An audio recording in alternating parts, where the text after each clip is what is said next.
Hey everybody, so what we're standing here in front of is some Italian olive that we purchased.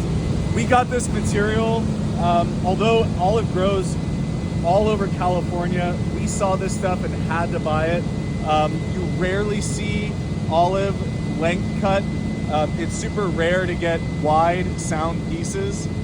So we just had to jump on it. Also, these browns are just incredibly beautiful. The growth rings are super tight, just that classic olive color and grain. And we're super excited about these coming soon.